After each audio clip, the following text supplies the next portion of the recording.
Good evening, everyone. I'd like to welcome you to the Otsego City Council meeting.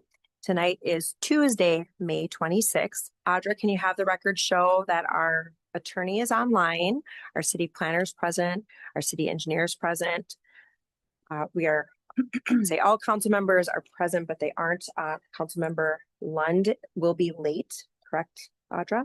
And our assistant city administrator is absent this evening, and our administrator is here. Is she online? Just okay. We can't see everybody, so I want to make sure I'm calling out who's here. At this time, I'll ask you all to join us in the Pledge of Allegiance. I pledge allegiance to the flag of the United States of America and to the republic for which it stands, one nation, under God, indivisible, with liberty and justice for all. Thank you. Our first item of business this evening is our open forum. This is the portion of the meeting where you can come to the podium, state your name and address, and limit comments to 5 minutes or less. Would anyone like to speak at this time? Hello, Council Mayor. Jeannie Holland, Ray County Commissioner. I am here tonight to do a special thank you to Senator Lucero and then also Roxanne Williams. We passed the HOA bill. Senator Lucero did so much work on that bill. It took 2 years. You know, they say the wheels of government go very slow, and we saw that happen. But it was a huge impact for the residents of Otsego. And so to explain the bill and to for us to say thank you to Senator Lucero, I want him to come up right now and give his thoughts.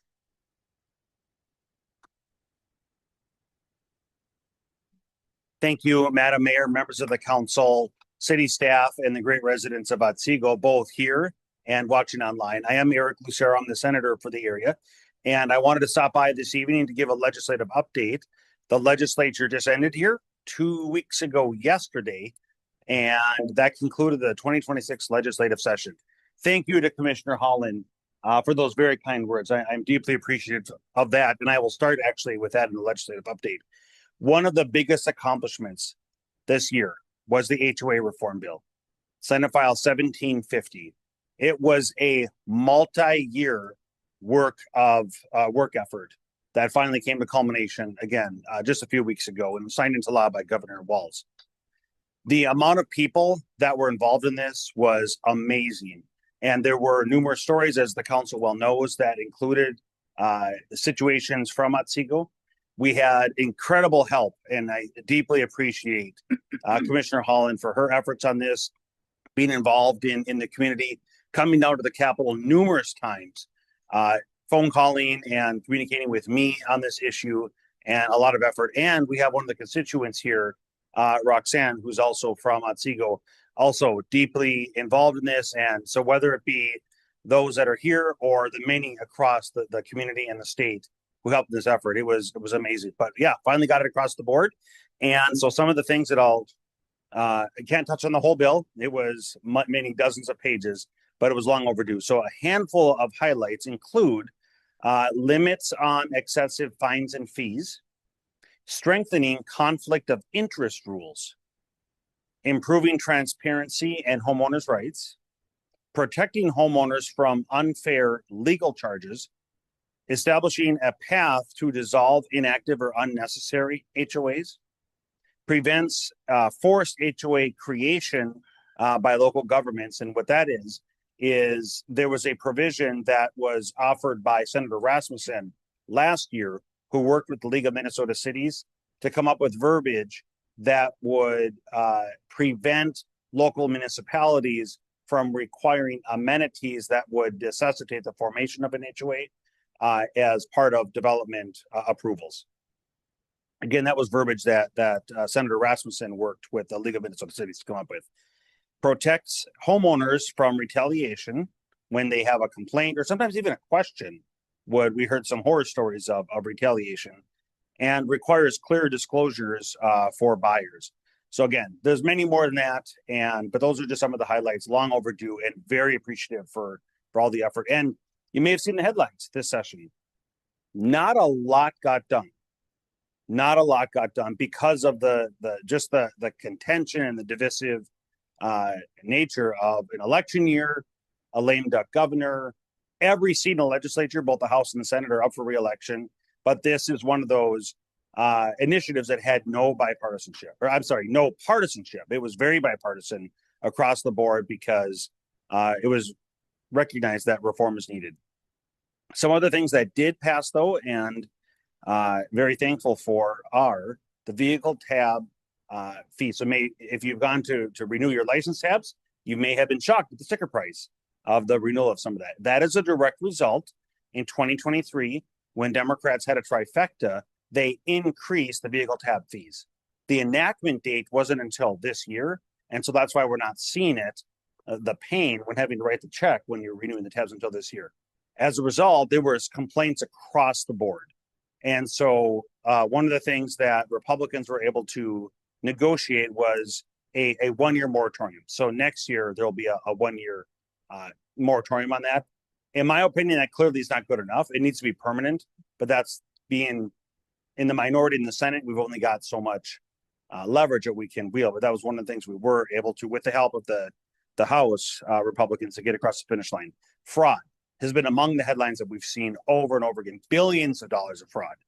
People are being taxed to death, and then to see headlines of that being stolen by people committing fraud is very angering. So the Office of the Legislative Auditor, the Office of Independent, so what's OIG? Office of Independent Inspector General. I'm forgetting acronyms now. But anyway, the point is, it's an independent office that has law enforcement authority.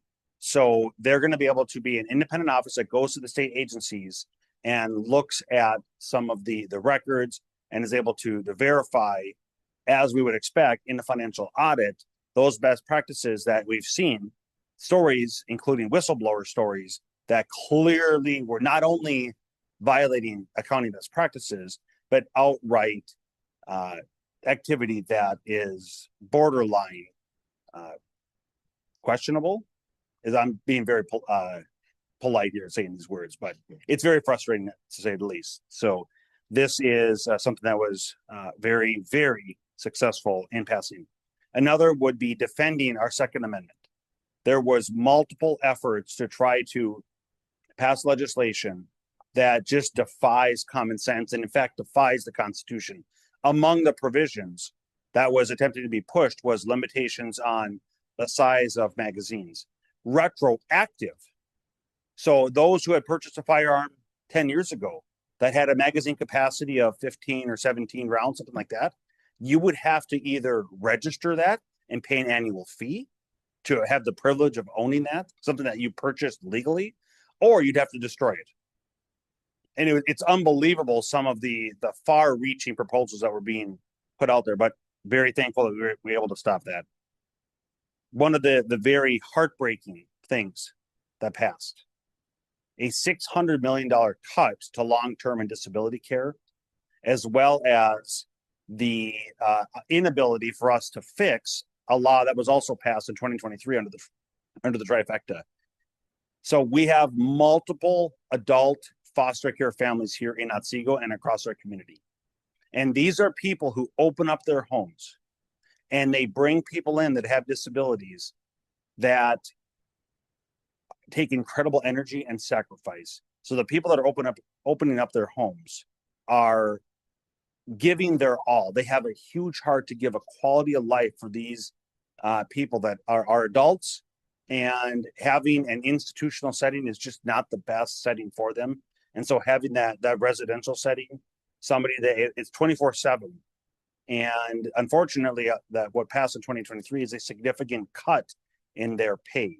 And so we were working hard to try to fix that pay scale of compensation for them. But some of these providers are going to realize a 25, 40, 50, and upwards of 67% cut in their pay. Yet they still have to deliver the services that they're doing and bringing the quality of life to these people. So again, it's very, very heartbreaking what's happening. in that front, but something that, again, is something I'm going to continue to work on if I have the privilege of being reelected next year. And another of the very frustrating things, but there's a silver lining, would be omnibus bills.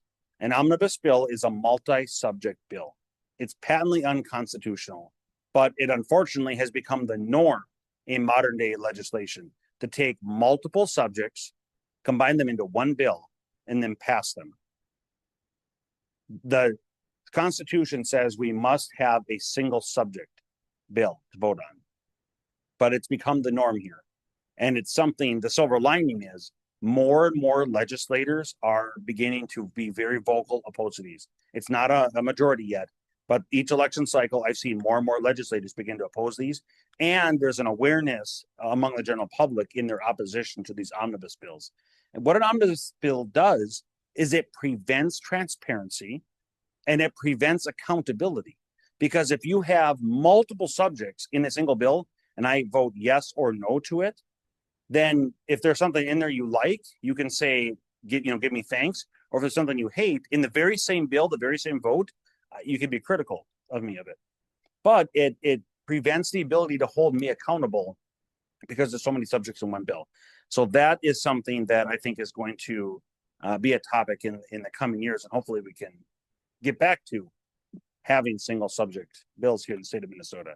So that's just some of the highlights. A lot more happened. Thankfully, a lot of the stuff was blocked that I in my opinion, would be detrimental for the values of our community. And I'll conclude with this. I recently filed just last week for re-election. It is the filing period right now for another 1 week from today, actually, and hoping to serve the great residents of this community for another term.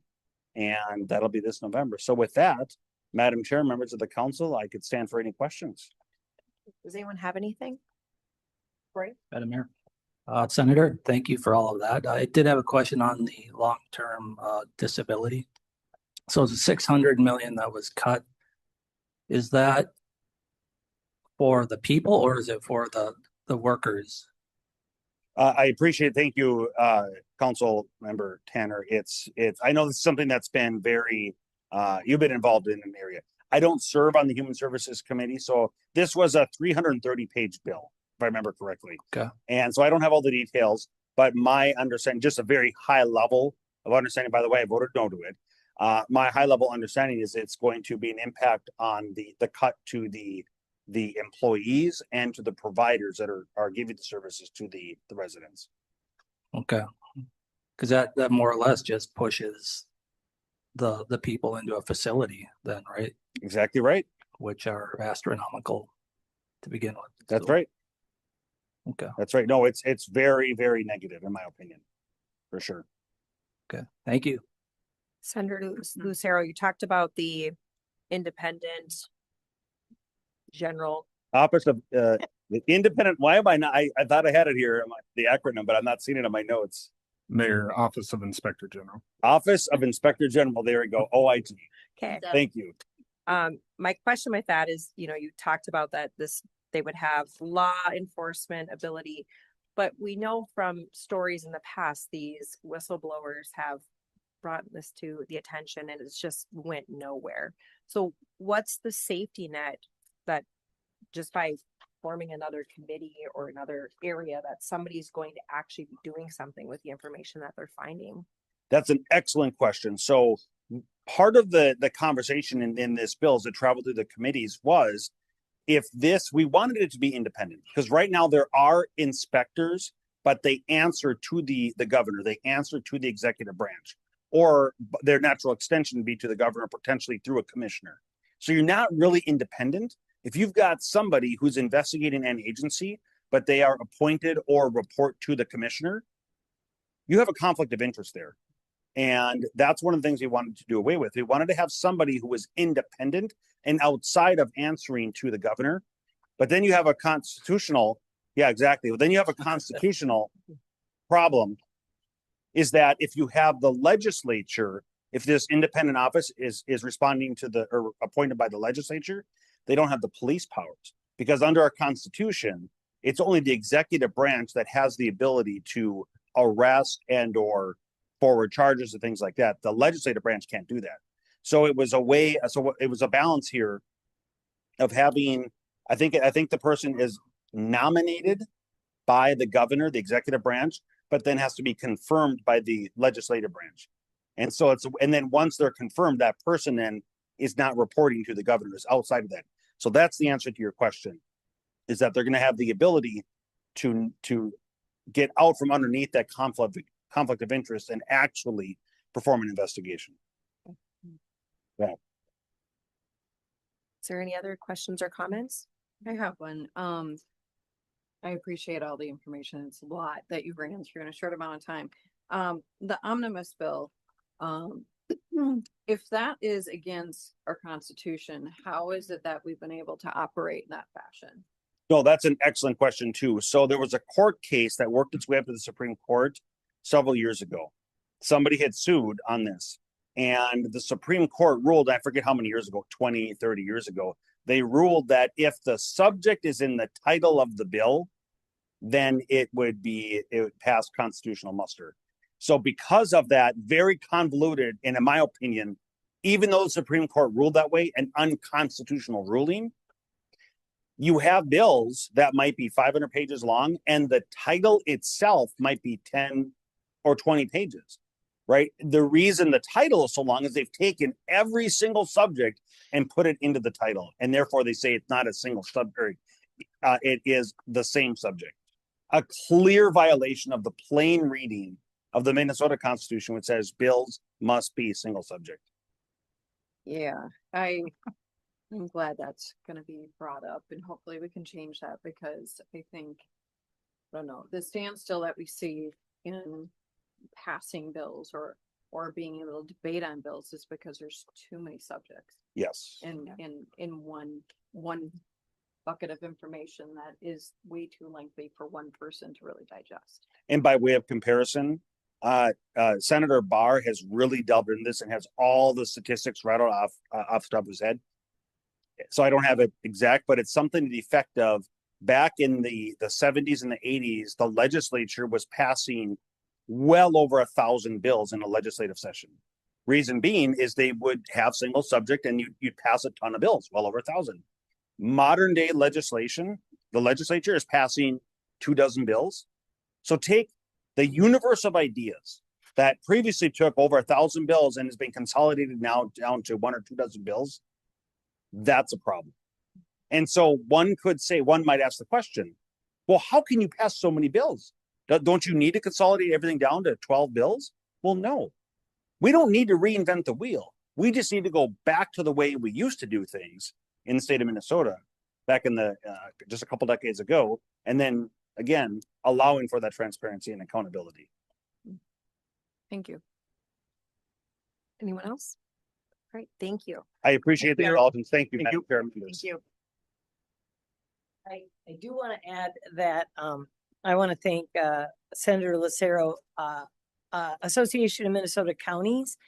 Our big push this year was to take the antiquated systems of computer systems and softwares that was 1980s and bring that up to date. And it was Wright County that pushed it, because we showed our legislators what it actually looked like and how they had to go through the process. And because of that, they went charged down there, and we did get money to get new software, and it will be a perpetual amount coming in the coming years, and that will prevent fraud. So I want to thank Senator Lucero for that as well. AMC is very happy that that went through, and we're hoping that we can curtail some of this fraudulent activity. But thanks again, Senator Lucero. It's always nice working with the great senators and representatives that we had. So, And also, I think we should all acknowledge Roxanne. She came this evening. yeah. Again, a resident here.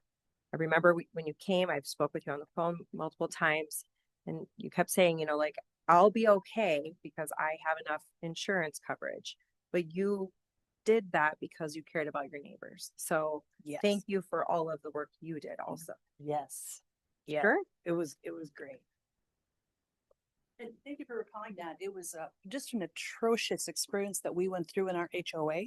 And so I had, from firsthand experience, then learning that Senator Lucero was going to be taking up this cause along with Representative Bonner. And I just want to say officially, I think from the outside looking in, they did a tremendous job. The amount of work that it took, the hours it took, the meetings that they set up, all of the research that they did. I think they really deserve a lot of credit for having succeeded in bringing this across the finish line. Tremendous job that they did. Thank you. Thank you. All right. This is still the open forum. Would anyone else like to speak?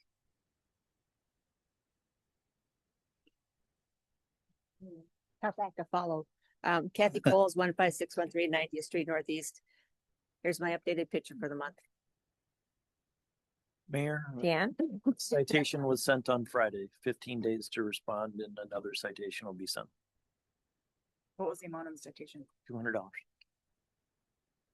Thanks, Dan. Thank you. I'm sorry. Sorry you're Oh, struggling. Kathy, I said, we appreciate you coming. Sorry that you have to keep coming, so. Yeah. Well, there is going to be documentation. Right. She's got. Mhm. But you're down to try, so. Which is insane. All right. Yes. Nathan Anderson, 16780 65th Street, Northeast. I attended the planning commission meeting regarding the Jacobs Plat or Blue Dot building. And there, one of the planning commissioners stated that they would have checked previously before buying the property that it wasn't going to be a warehouse platted across or near them. And I just kind of wanted to lay it out that in 2019, when I moved here, it was plotted in the original housing or city plan that there were going to be 2.5 to 5 acre lots surrounding our house. And across the street was going to be single family houses and potentially a park and that's it. Well, in 2023, you guys redid the things because cities grow, things change, life goes on from there. That kind of paved the way for Blue Dot to build their building there. You guys did a great job planning Blue Dot and that whole field, like planning for phase 2, making it's beautiful over there. There's animals and everything out there. Fast forward a little bit longer, 2024, we had a house fire, house burned down, that kind of stuff. We obviously didn't have a fire station then, so great job on getting a fire station because the closest fire station, Dayton, was the last one to show up to our fire, and the first one there was Rogers. So this one being closer, obviously faster times, that'll be great. Moving a little bit further forward, we moved back in July 1st. R&L Trucking opened up July 15th. We didn't really have much say in that because we were gone and our house was too far away to get the notifications from there. We were living in Rogers, so we didn't like blah, blah, blah. Anyways, so now that we're there, we get to experience what true industrial or light industrial is next door to you. R&L Trucking doesn't or is 24 hours, and so they have trucks 24 hours a day in and out, backup beepers all night long. The Blue Dot place, according to the planning guys, you guys are pushing for 7 to 10. That's great because past 10 p.m., you don't want to be able to, you open your windows when it's nice and cool. You don't want to listen to backup beepers all night long. Or the only downside is if you're outside playing with your kid or barbecuing, you get backup beepers. But it's kind of give and take. It is what it is as far as that world goes. But my biggest thing is with the new expansion there is that they say they're only stacking things 12 feet high. If you go to any place that does commercial or residential wood pallet, like Menards is what they can rep or what the planning guys said, or if you go to ABC lumber, which is kind of what I assume is the same thing that's going to be moving there, they're not 12 feet high. They're 16, 20 feet high wood pallets. So if you're going to put something on the road that makes it so that when we're driving to our house every day, We don't have to look at an ugly pallet. Make the wall high enough. We don't care if it's an ugly or nice piece of like fence of some sort. Make it look good, or put something there so I don't have to look at a pallet with plastic coming off of it, whatnot. Because you guys did a great job on building the original Blue Dot idea. That field is great, and it's got berm set up for the next set of warehousing that's supposed to put the trucks there, and it's supposed to block the noise. It's all set up exactly for what you guys designed it for. And then they're coming in and changing it to something that's completely different of what you guys designed it for. And I mean, it's great, cities grow, but that's not what that space is, what you guys designed it for. And it's a gorgeous space, and people complain about animals not being able to live there and whatnot if they do this. The space was built for the next extension, and it is what it is, but that's not it unless they're going to make it sound and everything for all the neighbors. So yeah, that's all I got. Thank you. Thank you. Appreciate it. Any other comments? All right, we will close the open forum and move on to consider our agenda for approval. Does anyone have anything that they would like to add or delete at this time? Madam Mayor, Yes, Ryan. on the consent agenda, I'd like to bring down item 3.3 for discussion. We can make that item 6.1. Anyone else have anything? With that, Madam Mayor, I move to approve the agenda as amended. Is there a second? Second. Motion by Ryan, seconded by Michelle. Is there any discussion? All those in favor signify by saying aye. Aye. All those opposed, same sign. Motion passes. Next item is our consent agenda. A motion would be in order. Madam Mayor, Yes, Ryan? I move to approve the agenda as the consent agenda as amended. Second. Motion by Ryan, seconded by Corey. Is there any discussion? All those in favor signify by saying aye. Aye. All those opposed, same sign. Motion passes. Moving on to our planning. Item 4.1 is Jacob's Plot Second Edition, Endeavor Investments. We'll turn this over to the city planner. Thank you, Mayor. Endeavor Investments is here for the expansion of outdoor storage on the Blue Dot warehouse site located at the southeast corner of Queens Avenue and 65th Street. The property was initially approved in 2022 for construction of a 400,000 square foot distribution warehouse. The site plan at the time showed an additional 200,000 square foot expansion. All of that is constructed on what is a 21 acre lot. And then the balance of the property is a 55 acre outlot to the east and south. To the surrounding properties include the rural residential uses to the north. I'd note that the property directly adjacent to Queens Avenue to the north was recently platted for industrial use.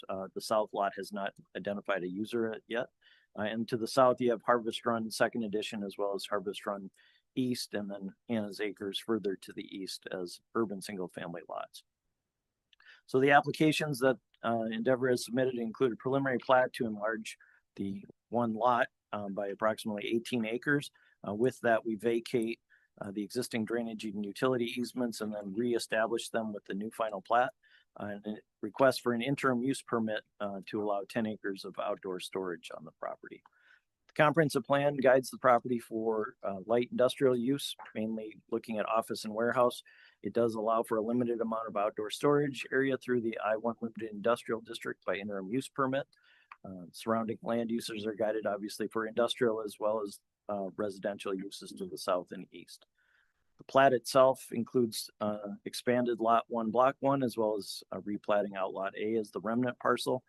With the initial approval of the Jacobs plat, the developer was required to construct 65th Street with any platting of Outlot A for development because the street should have been improved when the initial plat went in, but was deferred basically as a form of financial assistance. They don't access the street, but it's still required because it's abutting the project.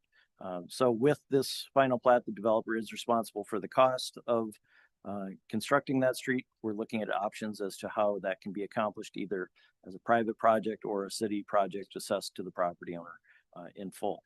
With the expansion of the lot and then the addition of the impervious surface, they'll expand the existing stormwater basins on site to handle additional runoff. There is no impact to utilities with the addition of the outdoor storage area, but they will pay stormwater or utility availability fees with the expanded lot in accordance with the city code.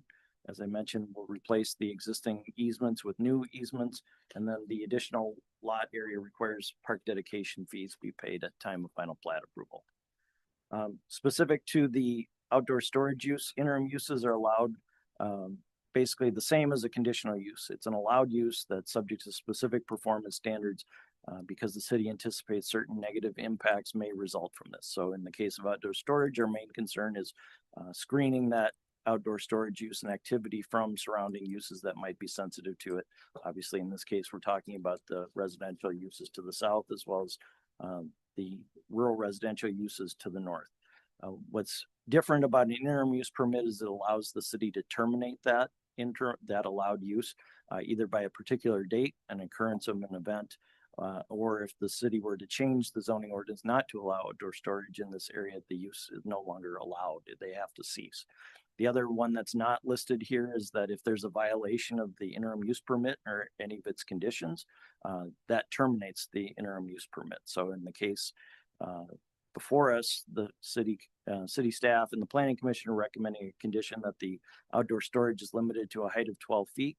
If we receive a complaint and investigate and determine that there is material stacked higher than 12 feet, the applicant has the ability to reduce that and comply. Otherwise, the city can, in fact, terminate that allowed use of the property.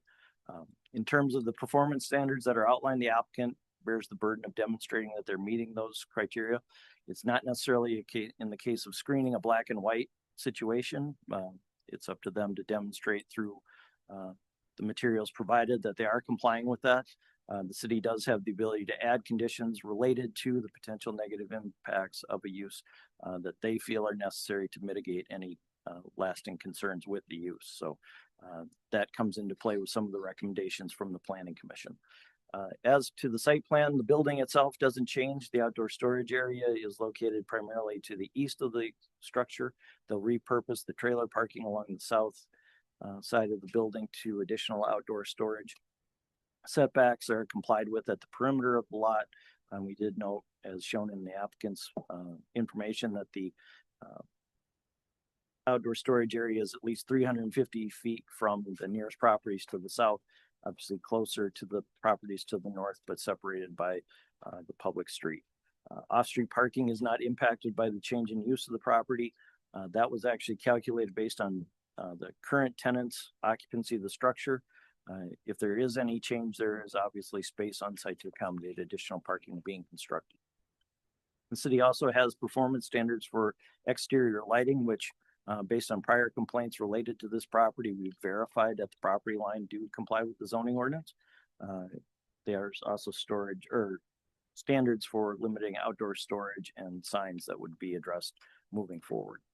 Specific to the outdoor storage area, there's a limit established by the zoning ordinance that the outdoor storage area can't be more than 30% of the lot.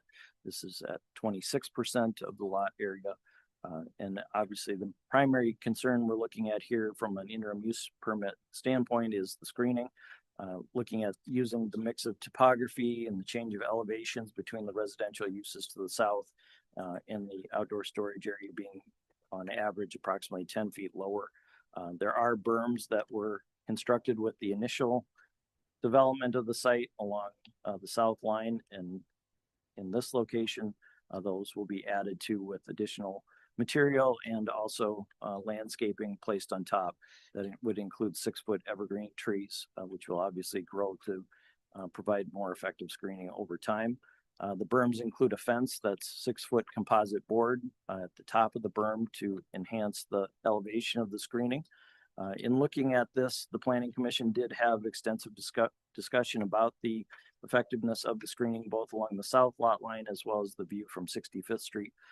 They recommended that through the combination of the elevations of the site, the berms, the landscaping, the fences, that the minimum height for the screening be set at 14 feet.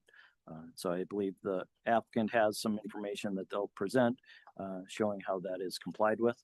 The additional condition recommended by staff, again, this pertains to the noise generated outside in the proximity to residential uses to the south. Would that be there not be any nighttime activity between 10 p.m. and 7 a.m. On the property to limit impacts from backup alarms, etc. The condition regarding there was also a condition added regarding backup alarms that any equipment on site, like a forklift, needs to use alternative to backup beeping alarm, single tone alarms, can use other forms as allowed by OSHA. And then again, I outlined the criteria for termination. Following the Planning Commission discussion, there were 2 points that the Planning Commission really focused on. First, the screening. Second was the hours of operation. The developers asked that the City Council each individually address your perspectives on those items as recommended by city staff and the Planning Commission as it would pertain to any action you may take on the application tonight. But following the public hearing, which was held by the Planning Commission May 18th, we have provided the draft minutes so you can see the extensive discussion that occurred, which again primarily focused on the screening related to the distance topography and landscaping and fencing that's being proposed. They did vote 6-0 to recommend approval subject to the 14 conditions that are included in the resolution that you have in your packet this evening. Thank you. Does the developer wish to comment?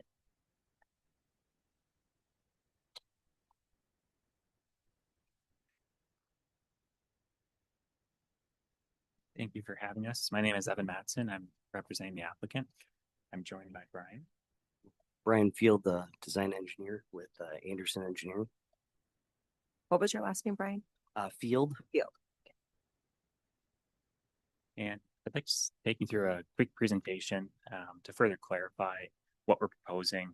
I feel like in the Planning Commission, there's some things I could have done better to communicate exactly what we're doing. And so I hope that this presentation helps outline and provide clarity for you all as you're reviewing the application.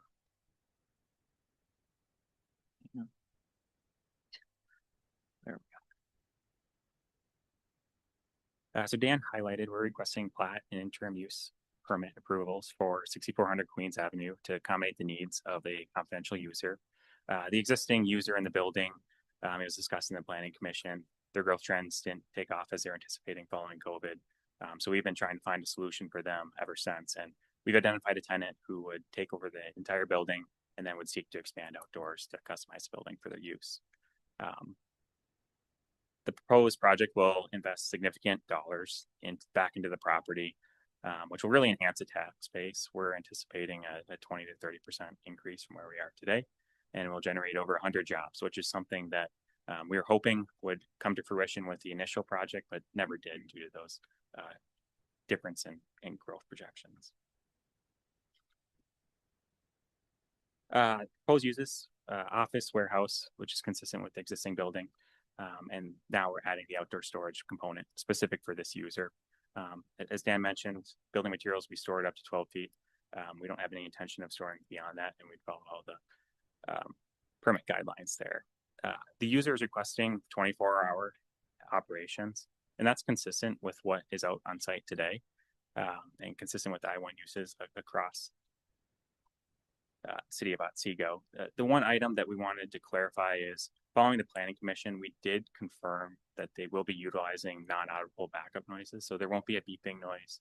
It'll be a downward projected light. And we got that confirmation from the tenant following that discussion. So that's one consideration as they're doing outdoor work and material handling. The noise should be limited. We can, oh, sorry, I'm looking at a different screen than yours.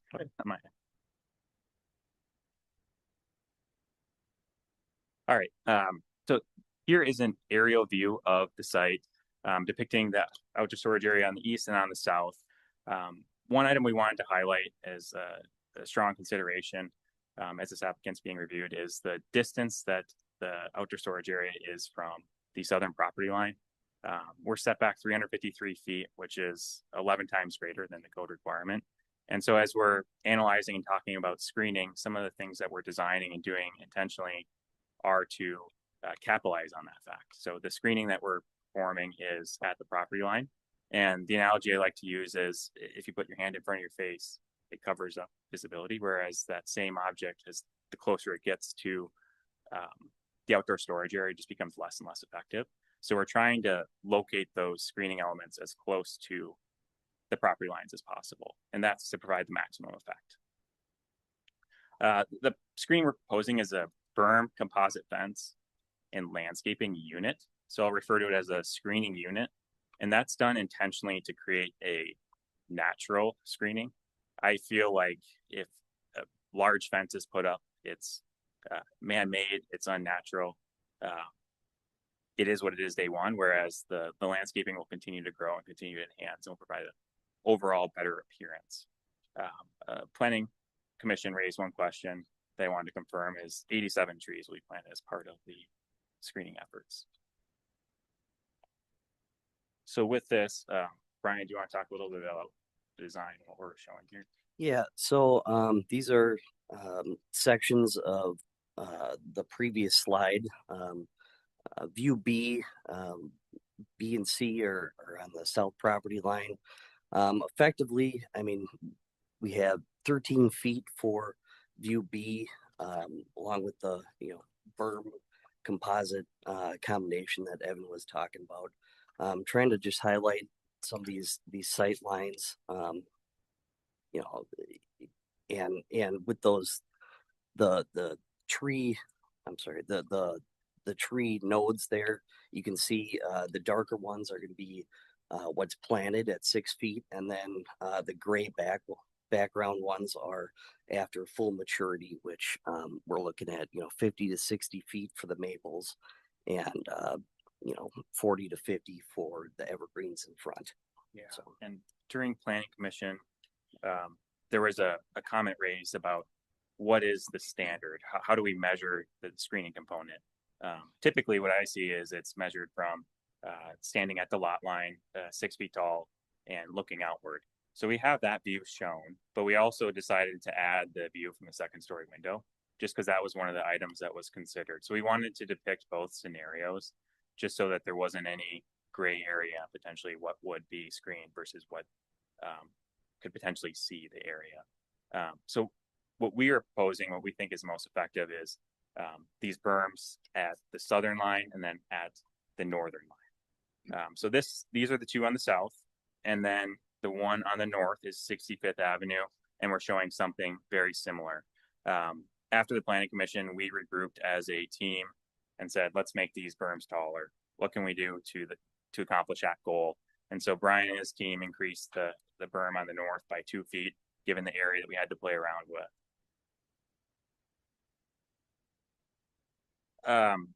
This is another slide that just answers the Planning Commission's feedback. We changed the plantings to maples, coffee trees, and white spruce, and that was based upon what they felt would be the most applicable trees for our situation. So we're trying to show that we're trying to work with you all. Is essentially what we're trying to do there. So to summarize, we're seeking plat and interim use permit approvals.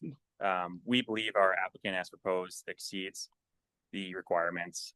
We're incorporating aesthetically pleasing screening in the form of berms, plantings, and fencing, and the setbacks at which the outdoor storage area are far exceed the zoning standards.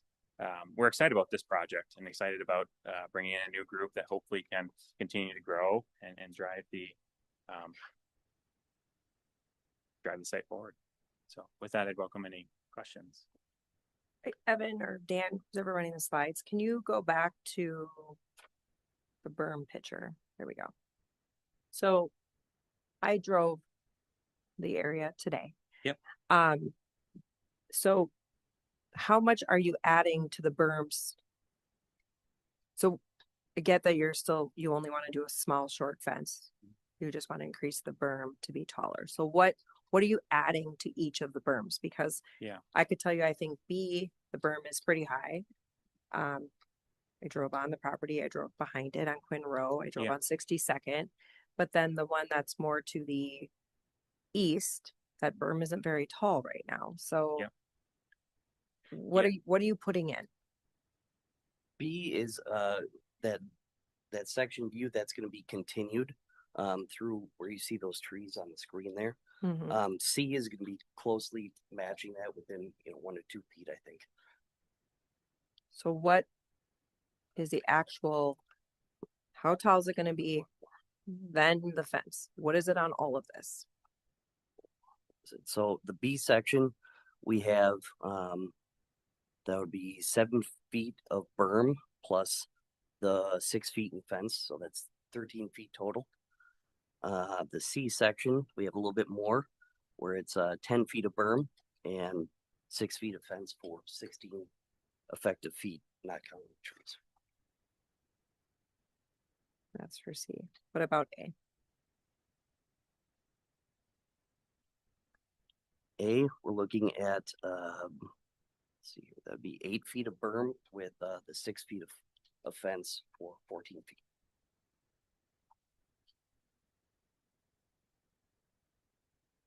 So your B are a little short.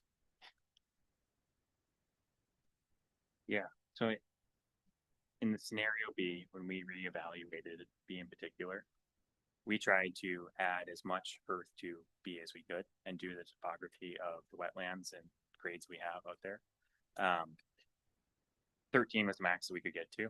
So in the scenario that we would have to get to 14, we would increase that fence height day one. So from 6 to 8 feet.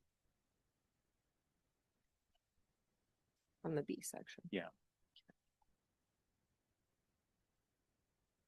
That's my questions for now. Anyone else? Now, is the fence gonna go along the entire length? I'm not sure where the fence is gonna be at in conjunction to the berm. Is it gonna be along the same length of the berm? Just out of curiosity, I apologize, I could not attend that Yeah, meeting. no worries. I think it's easier, Dan, if you want to start with your cursor in the lower left corner of B. So the berm will start there and we'll head east northeast roughly, and then as he stops there and then traces down, there's an existing tree line right there that we are trying to preserve. So we could have the berm run continuous, but we felt like preserving that tree line in the long-term impact or the short-term impacts of that would be of greater benefit than taking it out and having a continuous berm. So we're keeping that existing tree line. Then as Dan starts moving, So as I get my oh yeah, sorry, no problem. Then the berm restarts where its cursor is there. So that's the only one that's like broken. The rest of them run completely. So where you have the berm is where you have the fence as well. Yes. Okay. So the trees are just to help enhance the natural aesthetic of it. And it's not really to provide the screening specifically. Or Well, not? day one, it's not providing additional screening. It's the potential down the road. It's going to provide screening. It's going to absorb any sound. Okay. It's just going to continue to get better. Really, the worst case is day one. So with that said, knowing that some of the trees grow a little bit slower that you're Yep. planting, than other trees, what is the size of the trees going to be when you plant them? Because Be a standard 6 foot for both the 6 foot yep for for all of them. all of them. Yep. Thank you. So if I could jump in, Evan, Ryan, you said day one, it doesn't impact any noise or it doesn't do anything the first day. And these are eventually going to grow tall. But what happens when the issues at the planning commission that were raised about noise? That was their concern. Noise, looking at it, heights. So what happens on day one when we have noise? Like, how are you guys mitigating that? Yeah. So that wasn't my intention on my comment to, my comment in that regard was more in regard to the trees day one aren't providing screening in the sense that we're still achieving the 14-foot tall berm fence combination on day one. So that unit that's going in is going to screen, and it's also going to withhold noise to our side of the property. So day one, the berm, which is varying height, 8 to 12 feet tall, depending on where we're at, it is going to accomplish that in combination with the fence. Other questions or comments? Madam Mayor, Yes, Ryan. so if I'm, can you go back to the slide where they, in the beginning where they put sort of where they have the issues with the conditions? Because I want to make sure we get this ironed out. On Mayor, on my set of slides or theirs? Was it on your set of slides, maybe? I believe so. Yeah. Okay, sorry. Because, so I think it was C1, C2, and then you addressed the sound issue with the lights, I think, or with the Beepers. beepers. Thank you. Yeah. So I think that's good. That helps. That's issue number 7, I believe. Now, issue number 6, we should probably get through the fence issue first, but the condition number 6 is the Times. the 24-hour operation. I think you probably still want to address that, but maybe if we can make sure that the wording is correct on the fencing and for what you're asking for, because right now it looks like the fence itself would have to be 14 feet, and I think that's not what you would like. Correct. Okay, so Madam Mayor, I think we have to correct the language there to say a total height of 14 feet, or Mayor, so the issue with condition 4 is item 2. What the planning commission had asked for was actually a fence along this line here, in addition to the berming and landscaping to 14 feet height. City staff would agree with the developer that that's not going to be effective at screening because it's already below the line of sight. It's the analogy of the hand in front of the face is correct. You're going to look right over that fence and still see everything in the outdoor storage yard. Right. So the recommendation would be to simply change this condition to the outdoor storage yard shall be screened with a combination of berms, fence, landscaping to a minimum height of 14 feet as measured as shown on the site plan. I think keeping it to berm and fence and not adding the landscaping in there would probably be more ideal, because then you can say that a tree is going to grow tall, plant a 2-foot tree, and it takes 15 years for it to get to that healing height. But the developer said at the planning commission that they wanted to look more natural. So that's why they were adding the trees in. So eventually it washes itself out basically, which is what it looks like on 62nd, which. Nope, That Nope. would be changed we changed that as well. Mayor, the intent of the trees is not only to make it look more natural, but over time, that's going to become a much more effective screen than the fence or the berm Right. ever would be. It's probably, unless you're going to do something like along Highway 10, as was brought up, you're not going to block it out with a berm or landscaping. And it's physically not possible to build a berm that high at this location. So then the fencing that is actually along the pavement, are we saying that that's okay? Like a standard chain link? It's more of like a security fence than it is anything else, right? Correct. That's just security fencing at the perimeter of the outdoor storage area. It's not providing screen. So then are we eliminating condition 2? Yeah. Mayor, as you talk, we'll come up with revised. Okay. Thank you. So then, Madam Mayor, like we could probably move on to the 24-hour operation request. From my opinion, I think I'm hesitant to make it a 24-hour thing. I do appreciate that you've looked into and made sure of the beeping issue, but a pallet dropping at 3 o'clock in the morning would not be ideal. I'd be okay with the way it's written. It's outdoor storage is the area that would only be prohibited. So like you said, today it's 24-hour operation. I don't know that we can prevent trucks from arriving at a particular time. So I would probably be in favor of keeping it as written. And just so it's clear, it just says the outdoor storage area would be prohibited between the hours of 10 and 7. Which that was not addressed, as you said, like that wasn't broken down into the two thoughts that there's inside stuff that still could be happening. The unknown occupant could prepare knowing that they can bring stuff inside and load trucks. You have docks there, but the outdoor storage wasn't ever planned to be in this spot. So we do have the ability to say, no, we don't want to have that kind of extra noise right now. I think you got a little contentious about some of the comments.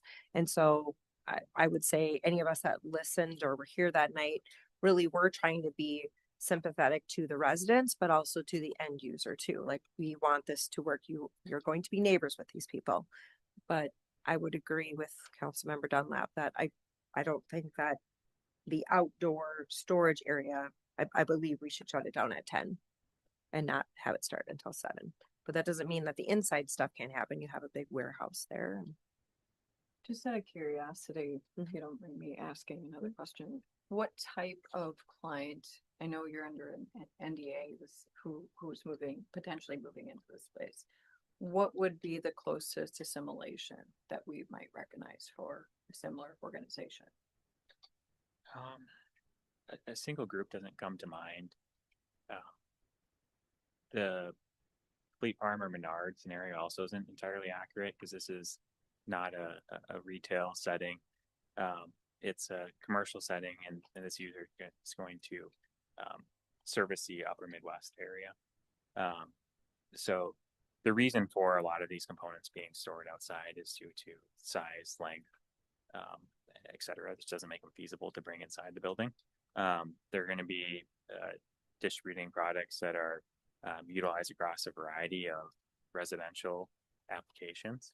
The fencing, which we're proposing, would kind of give you a good guideline of the type of products that they make and distribute.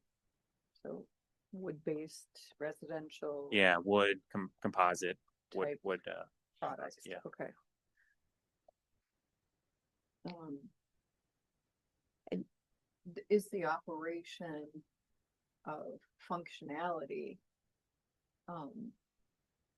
is it going to be activity that's going to be creating these products out in the storage area, or is that happening in the shop?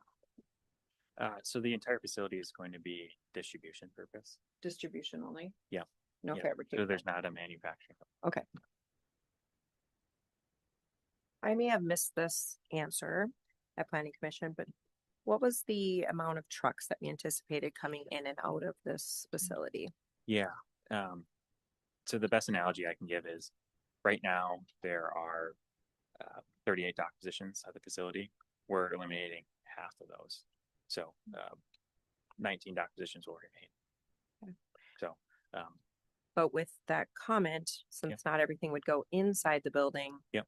Obviously drop-offs would be happening in the outdoor storage for these large combination, indoor and outdoor. Okay. Yeah. So is that the issue, that you need 24 operation because the drivers would be delivering product in the middle of the night? Yes, the one-off delivery in the middle of the night, that's not how they're staffing their shift. They'll be staffing in, I'd say, normal daylight hours. It's a concern that there's a one-off order that they have to fulfill, or a one-off delivery, and maybe that happens a couple times over the duration of a couple weeks, and it gets them shut out of their ability to fulfill that. So that's not the primary working hours for them, but their ability to be able to execute with some sort of flexibility is important, and that's really where the request is coming from. Yeah. Isn't there like a permitting process for being able to operate outside of standard working hours? Mayor, that would be essentially, they could come back, if the council imposed the limit, they could come back and ask for amendment of the interim use permit. Otherwise, for permitted use like RL carriers, we don't have any restrictions. That's great. Thank you. Do we have a photo of the fence, what it looks like? By chance, I thought I saw one pop up in there. It's in the appendix. Sorry. Yep. Technology is your friend, Dan. I guess in the meantime, I would agree with Councilmember Dunlap and the mayor on the 24 hours. You know, I want to be sensitive to that neighborhood over there.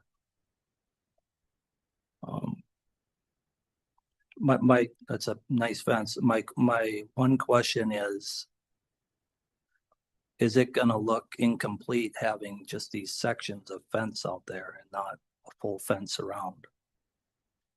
Yeah, it's a good question, and I think the best way to answer it is looking at the topography. I think it'll look a lot more awkward if we were to run something down and then up and then down. It's a large site, so we're trying to make the best use of upland, wetland, and berming. So this was our best design that we came up with to accomplish that. Mayor, just to add to that, so where the existing fence is here, there's a wetland right here. So you can't have a continuous fence go through there. Plus it's going down. Plus there's, you know, this ridge line here. What they've basically done is overlap the two berms and the fences so that they're, if you're on the residential side, you're not going to see a gap between them. Okay. Maybe a question for you, Dan. Do we have any other examples of screening in the city? Like this sort of thing? So this issue's come up before in this area with RL carriers and their trucks facing towards County Road 38 in the Wildflower Meadows neighborhood. Because of that site topography, they were pretty limited what they could do with just putting a tall fence right behind where their trucks are. Quick Trip the same way, you know, they have the same residential neighborhood to the east. Wetland between the two of them. There's no place to put berming or landscaping, so they have a 14-foot wall essentially that's the height of the tractor trailers. Okay. One other question about berm C. I'm real good at my A, B, and C in here.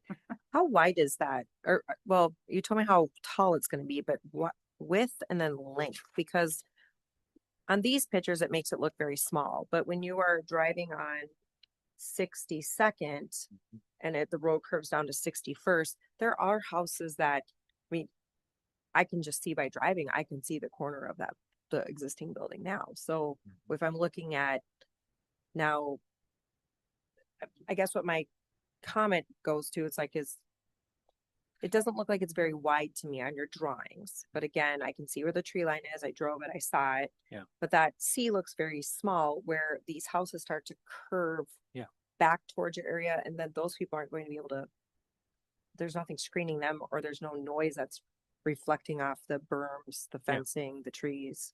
So why not go wider or longer with that one? Yeah, so Dan pulled up. Oh, if you can go down, Dan. Sorry. That one. Yeah, no, up. One more. So this image in the lower left shows the width. This section view is 100 feet wide. Okay. So this would be cutting it, right? So you're not looking at the length at this one. This is looking through it, right? Through it, so right. That's the width. But how long? how long is it? Because if you go back to the other drawing, which I'm sorry, Dan, we keep making you do that, but it's not as, you know, long as the other one. Like, What's the scale of that? Yeah. So Right. I don't have the exact length right now, but I can tell you that the building is approximately 450 feet, right? So it's 450, and that berm looks like it's about a third of that. So I would approximate that's 150 feet. And I guess to answer your question on your comment on the height of the building versus the height of the storage area. So the existing building right now is 36-foot clear height, which means the exterior facade is typically you had 4 feet and then 4 additional feet. So it's approximately 44 feet tall to the top parapet. So what we be proposing with the outdoor storage would be roughly a quarter of that height. right. But if I'm in those houses on 62nd, as they go to the 2 stories, because they're not all the single levels, those houses can see. There's somebody that has a little back porch thing with, looks like a little screened in area. their angle will face your section. So I guess I'm wondering why we're not going farther to the east with that berm C. No, B. No, C. C, right? Just The topography is kind of dictating how far we can go with that. That turns into wetlands, and that's actually our emergency overflow for stormwater through that area and through that creek there. so how do you then plan to the noise that's coming off of this outdoor storage? You're taking care of the 62nd people, you're taking care, or Quinrow, a little bit of 62nd, but what about everybody else? You're seeing further east of where it says section C right now. Yes. So if you're further east looking northwest, Mhm. and you're beyond that, you're going to be over 700 feet away. So that would set back about twice as far as the residents directly to the south. As Brian mentioned, there's some topography in that area which is challenging to continue that berm further. So when we were proposing this, we felt as though continuing the berming all the way to the edge of the property line, which is much further than the outdoor storage is going to extend, that we were already taking care of residents beyond kind of where the outdoor storage area ended. Sure, but I think they were also planning on keeping a berm with some landscaping and stuff that's running towards the north on that side. It No, wasn't there? no, Or am I they're, thinking no, of they're the- only thinking, that's 65th where they're berming. There's nothing on that Mayor, east property. I think what Councilmember Lund is talking about is the landscaping that Yeah. kind of exists right through this area. Yeah. City engineer. But that's just a regular tree line. That's already there. right. Yeah. But they're mature trees at this point. So No, they're- I understand what I'm saying though. If you're out there in those houses, I don't know, pick a number, 16870. I don't know. I drove that. That's a 2-story. I know that. Yeah, that would be over in this area. Yeah. So the berm is coming across here. Okay. We estimated it's probably about 180 to 200 feet. And then the problem is this tree line here, it's going downhill to that wetland. You can't extend that berm any further. So if you're here at this house, looking at this berm this way, Okay. this street is going downhill this way. So these homes in here are approximately 4 to 8 feet below the existing elevation where the berm is going to be.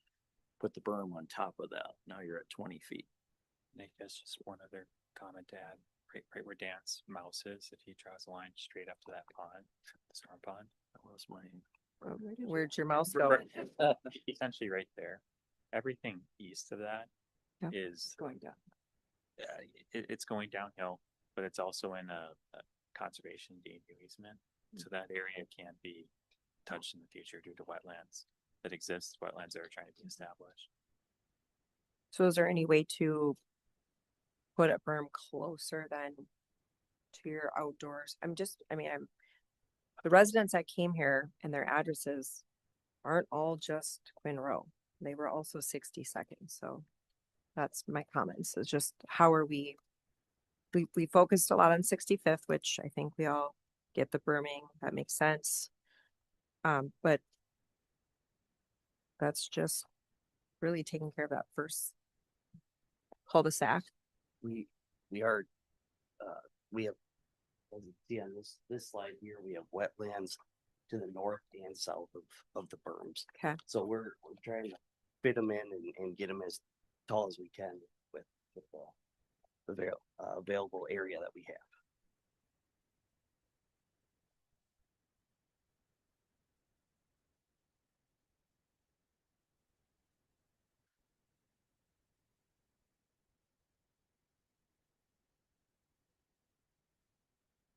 Any other questions?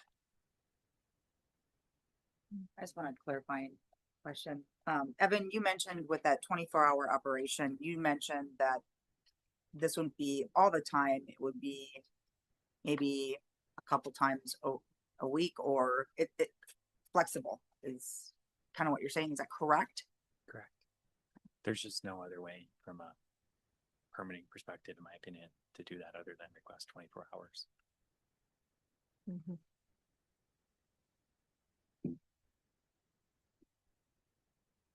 But in the packet, the planning commission did not support that. Yeah, Mayor. The outdoor storage. Right. Right. Yeah. Mayor, I do want to make sure we're being consistent though. I mean, my preference would be to keep it as written, but do we have any other businesses where that, I mean, I'm specifically thinking of outdoor storage, right? Do we have any other businesses where we would have that kind of restriction? Mayor, the only other businesses, there aren't any other businesses in the I-1 zoning district that have outdoor storage. The ones that do have outdoor storage are all on the west side of the city, which is zoned I-2 general industrial. Right. And those do not have an hour limitation on that. But they're in a different zoning. And the other ones that we do, the other light industrial is all indoor storage essentially. Correct. Right.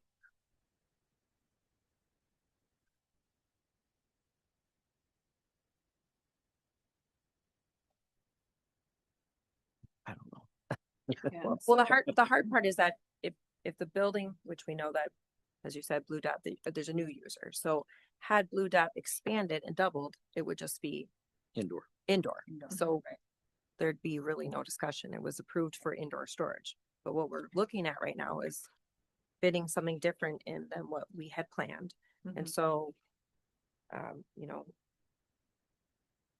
to the point of Mr. Anderson when he came, you know, things have changed, but they weren't expecting that they were going to have outdoor storage. They assumed they were getting Blue Dot or a user like that then would double their space, not that they're a building and now doing outdoor storage that's requesting 24 hours. So it is a different concept than what they thought they were going to live next to. And we have to find that balance. Mayor, just a caution on that comment, because it is an allowed use within the industrial district, it always has to be assumed that it could develop that way. The same as when Quick Trip came in, people said, well, I never thought there'd be a convenience gas station there. Well, it's an allowed use in that zoning district. So you have to assume that someone may propose it. That's why there are standards for landscaping and screening. And the ability to put limits on hours of operation if there's concerns about noise. So, Which that was what the residents came was the concern of 24-hour operation. Yep. Are you talking about when Quick Trip came in? Quick Trip and this one. This one, yes.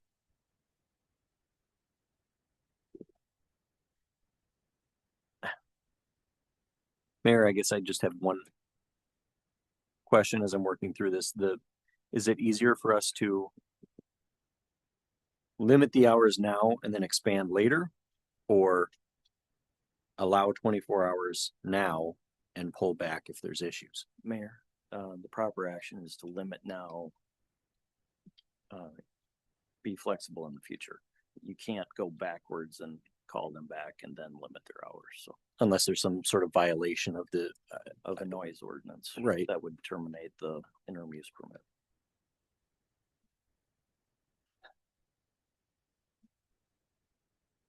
I appreciate your work too with your berming. So from what you proposed last week to what you guys have come up with, I do appreciate that you put some thought into it, making it taller, wider, higher. I do appreciate that. Thank you. And your presentation tonight, I wish we would have seen that last week. I think it would have cleared up a lot of questions or maybe driven the conversation a little different at the planning commission also.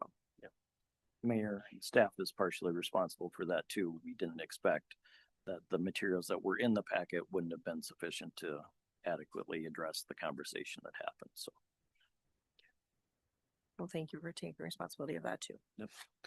Mayor, so just to not belabor the point, but on the screen, this is approximately where the berm at C is. Okay. It's 400 feet along this line. And then the berm itself is approximately 180 to 200 feet. You can see the elevation here is at the 920 through here. This would be 918. these are dropping down into the, this is going significantly lower at 912 feet. So you're looking up the hill at this berm, then it's going back down to the building in the outdoor storage area. And plus putting a 6-foot fence on it. Fence on. Six. With- Yeah, because that one has 6, the other one was. Effective 14 feet above that, above grade today. Sure. So, and it is, if you're standing in the back of this house, you're looking through the berm. So it is blocking visibility towards the outdoor storage area. The physical reality is they can't extend it any further east because the slope is going down to wetlands. And you could tell it was something because there was a lot of dead trees. And I mean, there's a lot of dead trees in that stormwater storage area. Right. Looks like. So. Mayor, one question I just thought of. I think at the planning commission, you had mentioned that the fence that you were looking at is a particular fence that comes in 6-foot height. And so I think we were kind of just talking about one of the sections has to be an 8-foot fence. Does that change the look between the two different sections? Yeah, that's a good question. Following the planning commission, we investigated everything as far as what heights can you do, what heights can you get, and the standard heights are either 6 or 8. Anything above that becomes very challenging. Particularly if you want to maintain what I would say is a aesthetically pleasing fence. Once you start going beyond those heights, you're into materials that are more similar to what you see on the highway. And that's something that if you attended the planning commission, you probably could tell I felt very strongly about. And so our download after that meeting was trying to find the best solution for each berm, and Brian did a great job of trying to figure out how we can maximize the height with the existing topography, and that one area where it's slightly under, that's the max height we can get to the berm. So 8 feet there would be something that'd be feasible. Okay. Which then meets the 14. Yeah, so how Dan had it redrafted makes a lot of sense to me. Okay.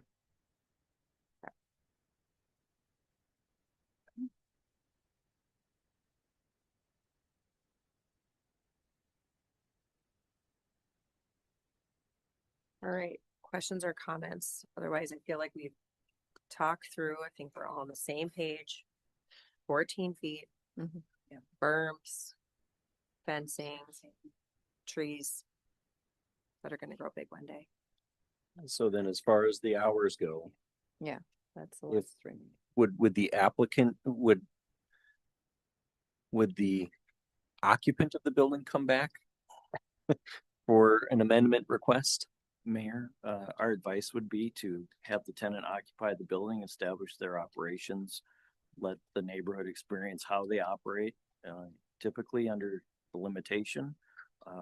Then after a period of time, if they come back, they can demonstrate, this is how we operate. We're talking about, occasional drops or pickups in the yard. Would you consider reducing that restriction? And maybe at that point in time, they have some established information as far as when those events would occur and what that frequency would be. I think the biggest hesitation, I guess, on my part is once you let it go, then you no have way to this drop. 24 operation that nobody intended on living next to. So that's all happening outside, kind of just beyond the fence, even though there's a distance there. I think that is a valid concern for the neighborhood, and establishing that business practice and showing that they're a good neighbor and stuff, I think would speak volumes. Madam Mayor, I would agree with that. I'd be open if they came back with some additional information after some period of time. I think we can revisit that issue. I would agree with that one too. I think it's just the unknown of, we don't know what this looks like. Right. Any other comments? Just one quick comment to clarify. So if, let's hope it doesn't happen, but there's a violation or whatever, what's the process for that? Mayor, so the process would be as if the city receives a complaint, we contact the property owner and discuss what the complaint was to determine if in fact it occurred, what measures they can take to mitigate it going forward. In case, we wouldn't immediately move to terminate the interim use permit. Obviously, the city has an interest to cooperate with them. Yep. But it wouldn't be a situation that drags on for over a year. Right. So with the interim use permit, the city has some additional leverage to affect a resolution. And, and at the same time, for the business, I mean, somebody makes a complaint, it doesn't necessarily mean they're gonna be ixnayed. Correct. Yeah. Okay. One Thank you. one other question, just the racking, we talked about the racking 12 feet. Is it 12 feet racking plus things on top, or 12 feet is the max when you had request that? 12-foot ceiling. 12-foot ceiling on the racking outdoor, No, like Max. Max height. max height. Yep. Okay. Yep. Just wanted clarification. Yep. Okay. Everybody have any other questions?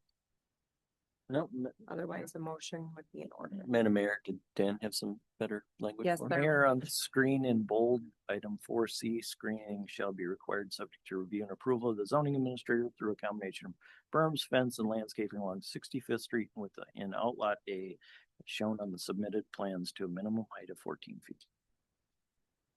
Looks good, everybody. Okay.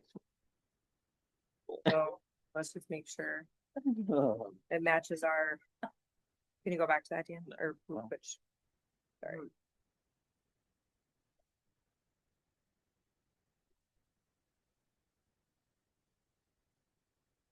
And this is revised text.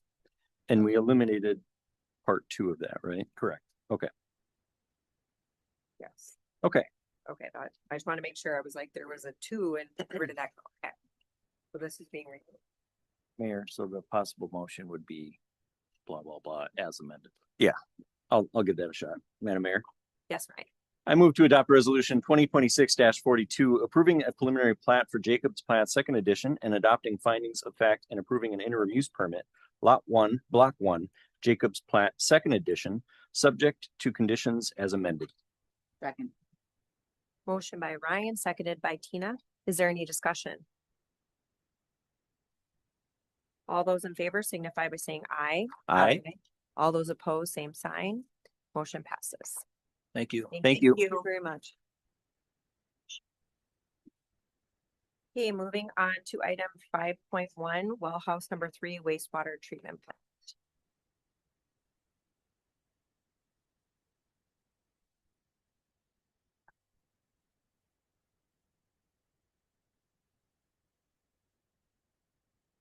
Good evening. Madam Mayor, Council. Hello.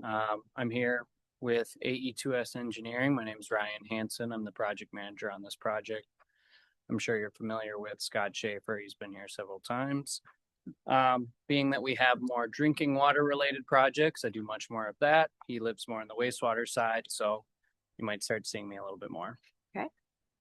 Well, welcome.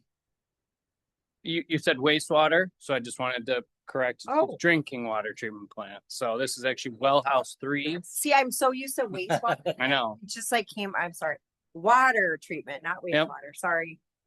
So it's been presented a few times. The city is implementing a long-term plan to implement drinking water treatment at many of your well houses, new facilities as well. So this is actually phase 2, kind of. The well house number 4 is currently in construction, implementing startup and starting to produce water to the system as we speak. So this is the next project, well house 3, drinking water treatment plant upgrades to add treatment at that well house.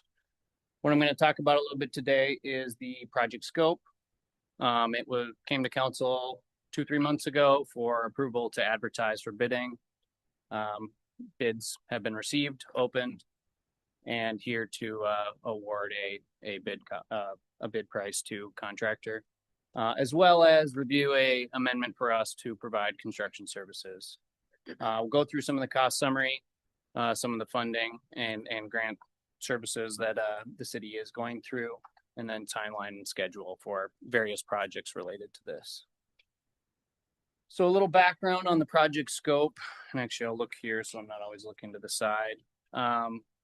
This is kind of a culmination of several projects. The ones that are for the award resolution today is related to Well House 3 drinking water treatment plant. So this project consists of a new water treatment plant building that consists of media filtration and chemical addition, as well as backwash recovery, HVAC, mechanical, electrical, and standby generation systems for that facility as well as some upgrades to the existing well house that is off-site. Other projects would be a new well drilled directly on the new drinking water treatment plant site, and transmission mains between the Well House 3 and water treatment plant project. The transmission mains are not part of this discussion today. Those have not gone to advertising. However, they are in the works for final design or have been completed for final design. So here's kind of just a little layout of the water plant. I'm not sure if it's been presented here yet. 6,000 square foot new building, mostly precast concrete with two 1,500 GPM gallon per minute pressure vessels for media filtration of well water from Well House 3, which is supplied by 3 wells, as well as a new well on this drinking water plant site. Drive, it's right across from a school, so some thought was put into the site itself. This does not, with all the discussions on berming, this has berming, but it does not necessarily have a landscape plan. The city has elected to, for a lot of our drinking water projects, hire an outside source for the final landscaping, final seeding, prairie native grasses, things like that. So that's not included in this project, but this does have wetland considerations, some reuse of some of the existing excavation on the site for some of those below grade structures. So a berm on the south side of that site would provide plenty of visual impairment from the site. Now, this is not a 24, it's a 24/7 operation, but it's not 24 manned. It's a very pretty building. It will look very nice next to the school. Madam Mayor, just one quick addition to that. The design of the building itself actually sort of mimics the school a little bit, so it blends in pretty nicely. Yep, there was some intention by the architect to go view the school and kind of match materials and look. Do you have a rendering with you? I don't have a rendering on this. Sorry, I should have. I kind of thought for some reason it's been presented here since we already. I think it was briefly. Mayor, the council approved the land use application in April. Yeah, and that's when you saw a picture of it. Yeah, apologies. I should have had that in the appendix. I kind of thought because this was more bid award that we would focus more on the pricing. But there's background information, so please, if you have information related to the design, please let me know. I think we're good for the next slide. So, in an attempt to manage some sales tax exemptions to save the city some additional funds, we split the project actually into kind of 2 different bid packages. One for the filter vessels themselves to get a sales tax exemption, as well as a bid for the water plant and the installation of those pressure vessels. So those were bid separately, 2 separate packages.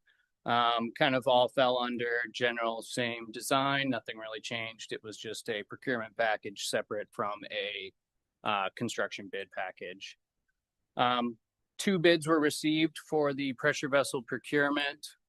The low apparent bidder at $1,913,331 to Curita America. Engineer's estimate was not presented at council, specifically split between the 2 projects. It was an all-encompassing between the 2 projects of $13.9 million. So splitting out a portion of that for this pressure vessel package, $2 million, it came right under that. Water treatment plant project was a very competitive bidding process, a lot of involvement from bidders. a lot of questions. It was really good to see for a project this size that we were able to receive 5 bids from bidders.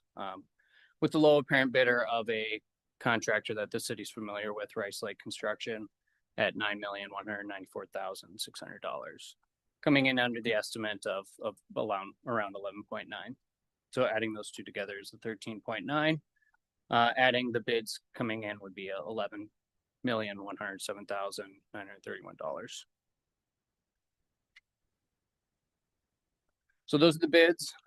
So would be looking for a resolution to award those bids to those individual contractors. Then this slide here is related to AE2S's additional services for construction services, as well as additional services related to, as I said, the well 12. So the well 12 came about a year ago, awarding a contractor. Moving into drilling, they were actually, out 12 months, so we're actually much closer to drilling that well now. So it just made sense to bring this package with the water treatment plant construction services as well as the well discussion. Specific to the water treatment plant, we're requesting an amendment for 1.3 million, so $1,367,400. This would include construction administration, construction observation on site, post-construction and project closeout, as well as instrumentation and controls related to that drinking water project. For well 12, is kind of a two-part here. Some on-site construction services related to the well drilling and future pump and equipment installation, as well as a quote package development about a year from now to size a pump and get a procurement package put together for putting a pump in that well. In addition, on this amendment request, we've have some additional services related to communications and marketing, prompted by the city to improve some public experiences for getting information on the city's website. The city requested us to put together a scope for a more in-depth website, a third-party website where we can populate with additional information, live mapping. If you want to go to the next slide, I've got a little bit more information on that. Story mapping, where it can show much more information related to the current projects the city is going through with live mapping. You can put up videos and additional photos, set up alerts, set up areas for city residential commentary and things like that. So we've implemented this on several cities with really great success and a lot of good public feedback. When we went through it, they really liked the idea. So addition to this amendment would be a startup charge just to create the website. And then we would still need to work through if there's any long-term service maintenance contracts on that website in the future. But this would be kind of the startup, populating the existing projects, a couple of the more future projects, and getting that up and running. And then it's as simple as just putting a link on the city's website or QR codes or anything. You can kind of populate it however way you'd please. So kind of going into wrapping all this together, we've kind of broken down things typically as soft costs and construction costs when we're comparing it to what the city has budgeted through their capital improvement planning. You can kind of see a breakdown here of some of the projected soft costs as well as some of the more set. So our design and bidding construction services costs would be a summation of our original contract as well as this amendment, including the programming and I&C, which was included in that. Some budget set aside for Hawkinson Anderson, who's done a lot of the city's surveying and staking, as well as coming in after projects to do as-builts. Geotechnical special investigations from a geotechnical firm, security and IT equipment allowance for the city's IT to procure through a third party the installation of security equipment at the facility. Site seating and landscaping, as I said, would be a separate project through the city to get that accomplished after the construction period ends, as well as any miscellaneous legal and admin. So this is really just kind of budgetary numbers as well as some hard numbers, including, in this amendment, alongside the low apparent bidders that we're looking for approval today, as well as a 5% contingency on construction for budgeting purposes. So an all-in total project cost right now of just over 13.9, which is coming in about 2 million under what current CIP is at for this project. It's not all bad news. The city has secured a large portion of funding through two sources. EPA's congressionally directed spending with a grant amount of 1.5 million. We're in the final stages of getting that approved, as well as emerging contaminants grant from Drinking Water Revolving Fund, which is to cover as part of a grant up to half of the non-EPA amount, which being that up to a maximum of 5 million. So being that it's over kind of 10 million outside of that 1.5, cities eligible for the max grant funding. And then the ability to loan through the SRF program the remaining balance. However, this only covers the water treatment plant, the well house upgrades, and the transmission main. This will not cover anything related to well 12. These funding packages do not cover growth-based projects. The drinking water plant is related to treatment, removing iron, manganese, and radium. Well 12 is a future growth development project. So they've been pretty explicit that we want those items pulled out. So that'd be engineering design, construction services, and any construction related projects related to that well 12. And then just a schedule here. So the three projects award today, construction will actually start up pretty quickly here, potentially June, with a substantial completion in March of 2028. Well 12, as I said, drilling will start later this summer with some test pumping in the early fall.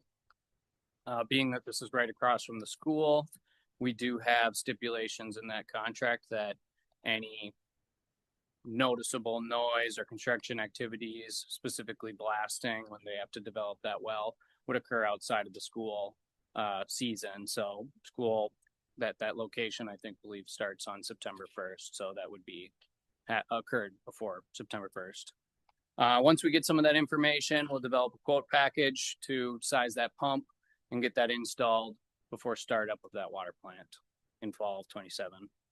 Transmission main through Hawkinson Anderson, they've developed their final design, likely bidding this fall into a construction season of next year.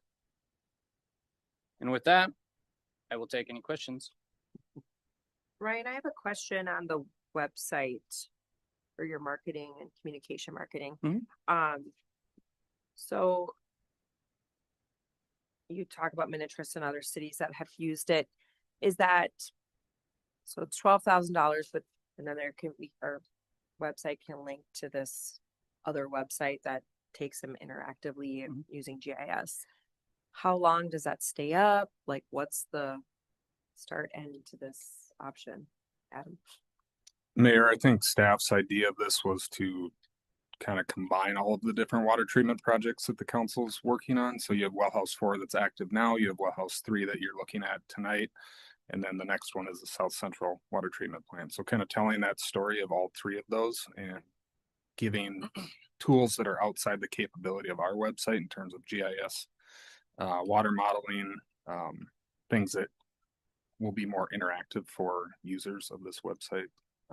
In turn, it's not just a picture on our website, it's more involved than that. So again, our goal was to wrap up the whole vision of water treatment and tell that story as part of this development. So Okay, and I agree with that. It just, is there going to be additional funding after this? yeah, there's some ongoing conversations into, okay, what's the development look like? And that's part of what you're paying for in terms of this contract amendment. And then where can our staff or internal resources step in and make some of those updates to what's out there? or are we looking at ongoing costs? And again, this isn't something that will be out there forever, you know, as these treatment plants come on board, but South Central specifically is probably out in the 28, 29 as far as finished product. So looking at a multi-year project here. Okay. And Ben's looked at all of this for IT to make sure. Yeah, Great. it's not hosted on the city website. It's more of a communication coordination between utility staff and communication staff and aid to us. So Okay. Yeah, and Madam Mayor, once we create the site, you know, it's the city's to own. So it's GIS Storybook. So if the city was to acquire a license for GIS Storybook, you know, they own all rights to this page, this product. So if the city was to take on any long-term maintenance or updating future transmission main projects, any road work construction happening, that all could be populated within this product. Okay. Yeah, I just wanted to, you know, not buy something that only gives us a little small piece if there's bigger things we can add to this. yeah, and we did discuss this at Public Works Subcommittee. So Councilmember Dunlap or Lund, if you want to comment either. So, No, Madam Mayor, I'll just say that, yeah, I agreed with, there will probably be something that we have to do in the future to maintain it, whether that's with staff. You know, Ron mentioned that he has or could have the ability to do some of the changes. We could probably even get our communications department to work through some of the changes. But I think when we talked about in our goal setting, you know, being able to communicate more effectively about what projects are going on. I mean, water is not sexy. So the ability to get out there and show the public where that money is going and what is being developed, I think is a huge step in the right direction. I know we kind of threw around a bunch of ideas in the Public Works Subcommittee about, can we kind of show how the water is now, you know, being cleaned, you know, what area that affects and things like that. There is a whole bunch of stuff that you can do, but I think this is just the first step of kind of getting the framework there. So I do support it. Madam Mayor, Yes, Bart. maybe a question for you two. You know, when I see something like this, I'm like, yay, it's cool. But then I'm thinking, oh, you know, future dollars are going to be put towards this. Does it make it simpler than what it is now, do you think? For the communication part on the user end, which is a residents, it should. Yeah, that's the goal, is that it's been very successful in the other communities that they've installed the system in, is that on the user end, they can click on it, they go to the link, they can dive as far deep into understanding the water systems of the information that we, you know, have them populate in there, and then the capability of us utilizing it potentially in the future, independent or in collaboration with them, is a good pro. Or you pivot to something else at a later point in time. This is the initial fee to get the communication going, and which has been a critical component to the residents and especially around the water conversation and improving our water quality. I'm all for that, but I worry we're spreading ourselves thin. So we just got to keep that in mind with taking on another endeavor like this. Does it track? I don't know if it's a question for you two or you, Ryan. Ryan. Does it track the kind of traffic that we would get on Absolutely. the website? Okay. Yep, absolutely. So, you know, I appreciate the question, Madam Mayor, but yeah, we actually spoke about, we've had separate discussions with, I think it's Heidi, who does a lot of your communications. Yeah. So we walked through with Heidi as well as City Utility Manager Kurt on kind of some of the goal of what this infrastructure would look like. Yeah, you can track clicks, you can track you know, how many people view the page. You can get as many metrics from these types of services as you could probably think of. You know, clicks as to even, you know, if it's some sort of GIS map, you know, where they're zooming in on and things like that. So there's a lot of data in a software or a type of program like this. there's just a lot you can really do from Sure. it. It's shareable, like I said, a QR link. I know some of the conversations that we had with Heidi and Kurt was that I think the communication side within the city is stretched thin. So the ability to update anything to this extent of infrastructure would be challenging through your current website. It just Right. makes it tough in the current format of the city's website. In addition, this website's all the ADA, this new ADA compliance for city websites.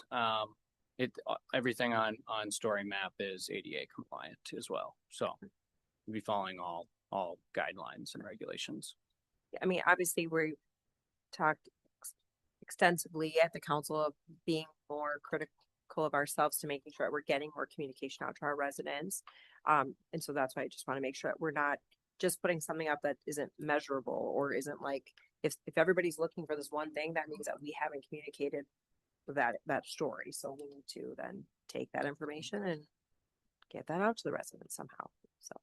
Yep. I think eventually it's just, what do you want it to look like?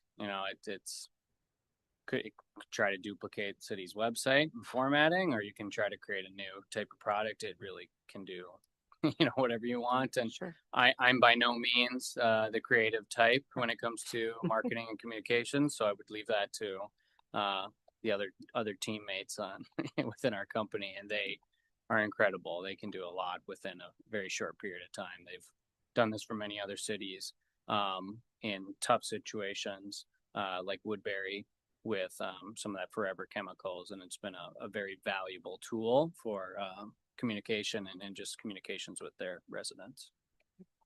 No, Madam- thank you. Yeah. Madam Mayor, I was just gonna say, at the end of the day, a resident calls you, they're like, when am I getting good water? I want to be able to have like a timeline that says, here's when we had tough things going on, and here's this timeline. Yeah, and those are the types of things that within the current city's website, we've had a challenge of how to describe that. A website like this, you can create a Gantt chart, or a living, we can give a lot more information in a more digestible way. So if somebody, I think maybe a question to help clarify, if somebody like goes to the GIS website and they're looking at their home and they click it, it connects them to some sort of, this is the water treatment facility that will be built that will service your area, or that will be approved upon, or something like that. Is that? Yeah, I appreciate the question. Or no? It gets a little bit more complicated than that. We do a lot of the city's hydraulic modeling, but to actually get like a water blending analysis would be a separate endeavor. So a lot of that would be more kind of judgment calls. But we can create a map, and it can have a pinpoint and say, this is roughly where the limits of disturbance will be. This is what the project, this brings you to this separate page, describes the project, describes the timeline.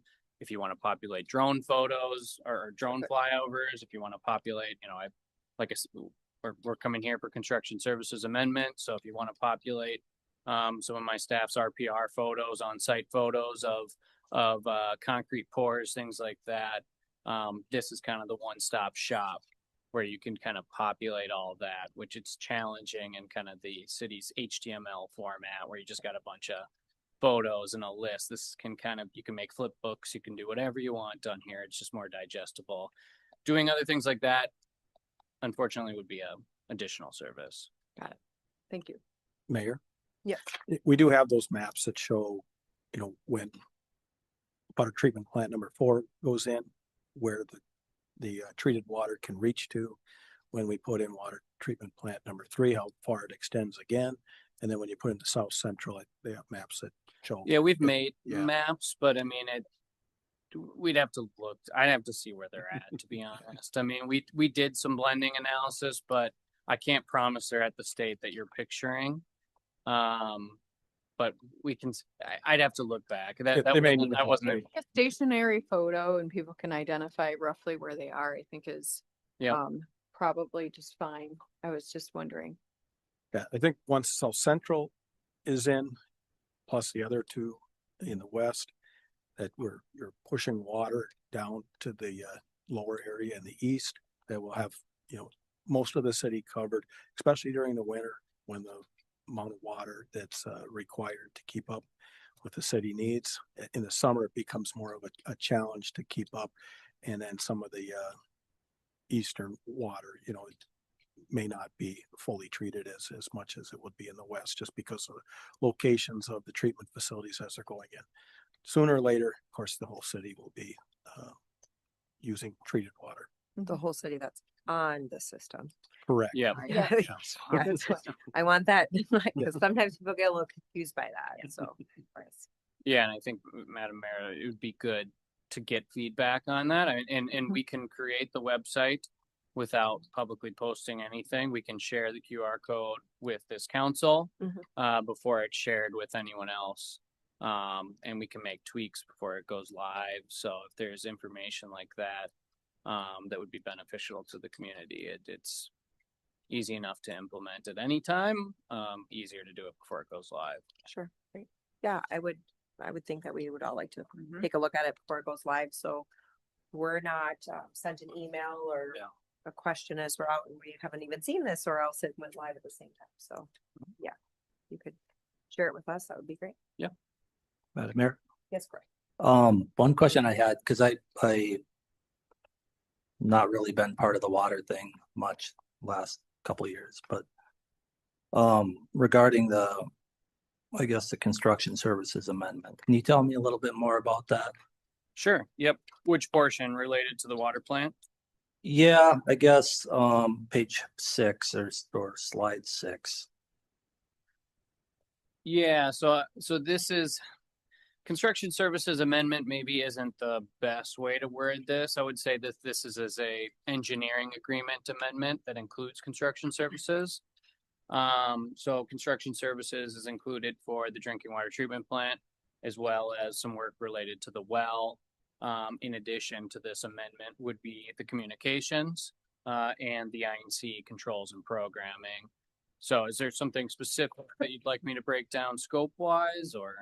No, I just wanted to hear a little bit more about it, and so in this scenario, like we would have a plus or minus, right, for ongoing work if we need to make changes. Is that how that works? A flop sort of. Yeah, we don't we haven't in the past. Probably not a horrible idea, but we've never in the past established a contingency related to our services. Okay. We always establish a contingency, or at least Adam does a good job of ensuring a contingency is established for the construction work. But related to our services, fortunately, I would, I say it pretty proudly. We've had very little needs, over budget needs Sure. amendments with the city related to kind of services that were scoped improperly. I say that we had one recently, but And this one's under budget anyways at this point, right? Well, our agreement's only through design. Okay. So this would be the amendment to continue our services to provide the services for now the construction phase. That's kind of the way we've done it. I don't know if we've really ever done it a different way with the city.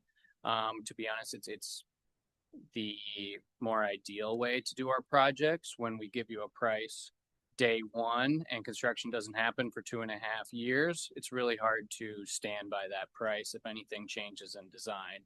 This is a more surefire way to say that we've scoped our design properly, and now we've scoped our construction services based on that design. In addition, knowing the contractor helps. Yeah. Who's actually getting awarded the project? Is it Joe Blow, or is it, a more prominent contractor in the area? That very much can affect our level of effort when it comes to construction. Okay. So yeah, this is a well thought out fee related to the current design, contractor being awarded, and everything in between. Okay, thanks. I just wanted to have that background, so I appreciate that. Who's Madam Mayor. with our? Thanks. Who within the city has oversight over that? Is it Ron and Kirk over the project itself. Right. It's been Kurt and Adam. Okay. Yeah. Okay. Yeah, Madam Mayor, this is common practice for design firms if they're going to provide administrative services on projects for construction administrative services, that you don't do that at the time of awarding for design. It's normally separate. Okay. I appreciate it. No, that's Just trying to understand it. Yep. Any other questions or comments? And we have 3 motions in front of us. Madam Mayor, Right. I move to adopt resolution 2026-43, accepting bids and awarding contract to Rice Lake Construction Group for the Wellhouse Number 3 Water Treatment Plant project in the amount of $9,194,600. Is there a second? Second. Motion by Ryan, seconded by Michelle. Is there any discussion? All those in favor signify by saying aye. Aye. All those opposed, same sign. Motion passes. Madam Mayor, Yes. I move to adopt resolution 2026-44, accepting bids and awarding contract to Carita America, Inc. for the pressure vessel system procurement in the amount of $1,913,331. Second. Motion by Ryan, seconded by Tina. Is there any discussion? All those in favor signify by saying aye. Aye. All those opposed, same sign. Motion passes. Madam Mayor, Yes, Ryan. I move to approve the amendment to owner engineer agreement amendment number 1, a professional services contract amendment in the amount of $1,445,700 with Advanced Engineering and Environmental Services LLC. Second.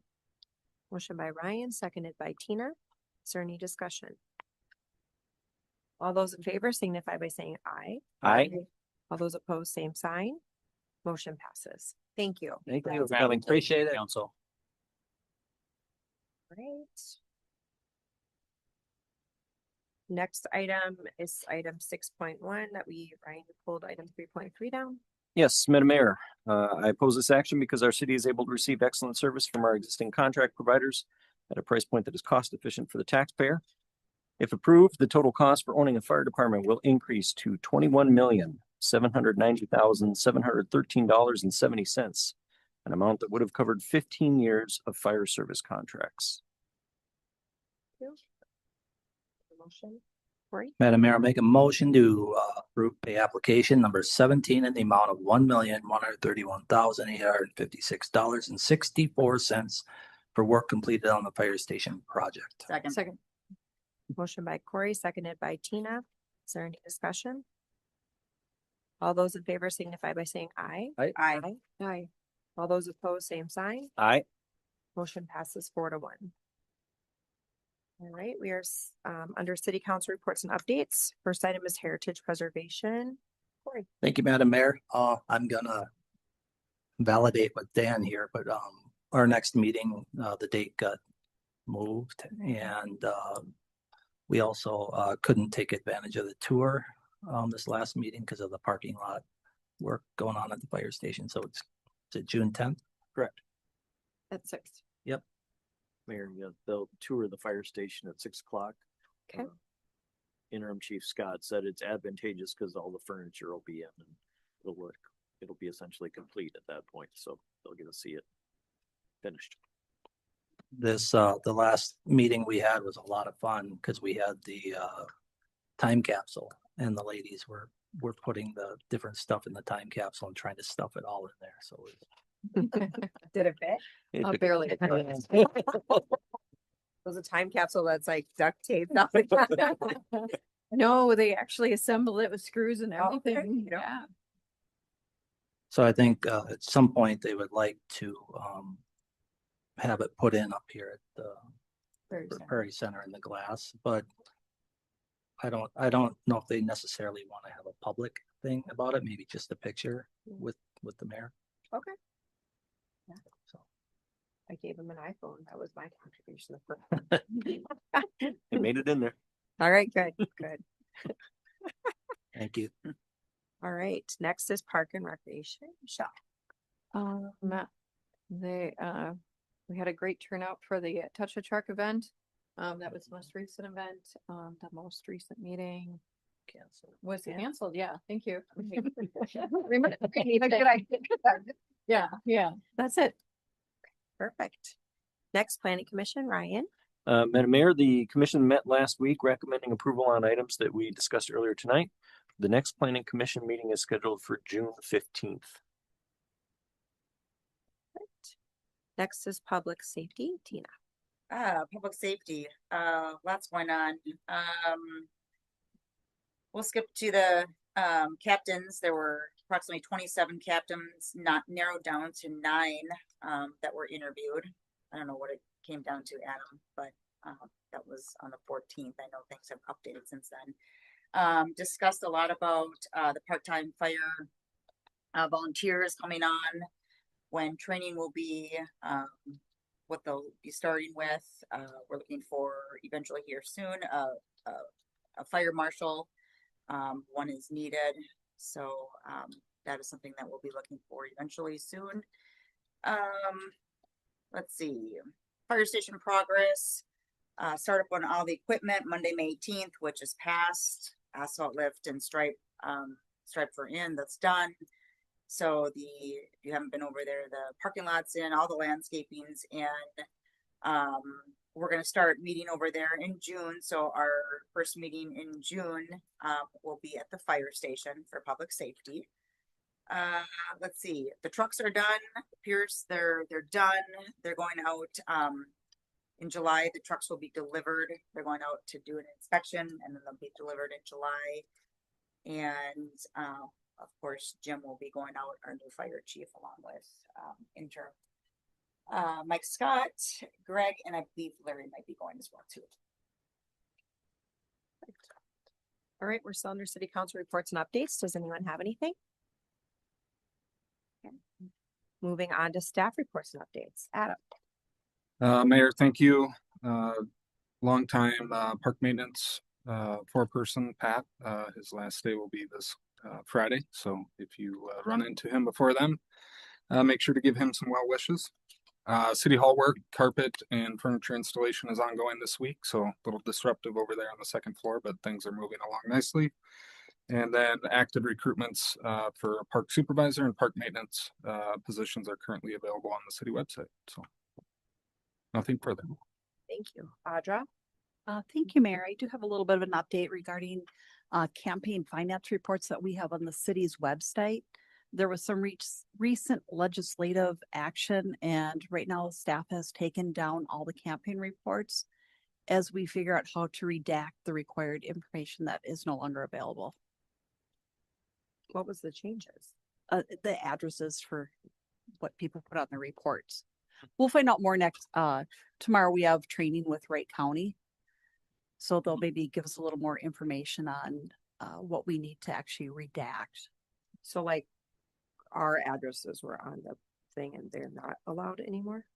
That's what we'll find out a little bit more about. But Wright County also did the same thing. They took them down and we have 6 months to get them back up. Interesting. Yeah. Okay. So someone sued somebody. I don't have the background. We just took the direction that Wright County provided us. Okay. Okay, strange because it's public information. Yeah. Yeah. And you would Think it's out. think been out that there it for would, years. it's been out there for years, so you would know all the information. Okay. Well, Thank you. keep us updated. I will. Thank you. All right. Dave is online. I have nothing to report. Thanks, Mayor. Okay. Dan, Mayor, nothing to report. Ron. Just a couple project updates on the mill and overlay project. They are pretty much done with all the low density areas or the non-water and sewer areas. They'll be out for probably till June 15th while the city performs sanitary sewer rehab on the urban areas. That's an area around Target, 76th Street and Pheasant Ridge 5th. And the tri-home area, Prairie Creek, 2nd, 4th, and 6th. That's on the corner of Quad A and 42. We are also doing about 100 linear feet of curb replacement for some poor areas. So during that time, that contractor will be performing that work also. And then Lily Pond just an update on that part that it's moving along. It's at schedule or ahead, so moving on quickly. Thank you. Thank you. Jason Almans.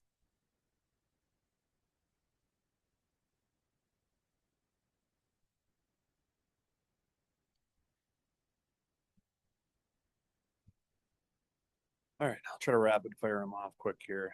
You don't have to do that, remember. Well, when you have the list that I have, Okay. trust me. Gas prices, so interesting. Well, I know, happy topic. So when gas prices get up there like they are right now, people that want to steal gas get creative on how they can kind of manipulate the gas stations.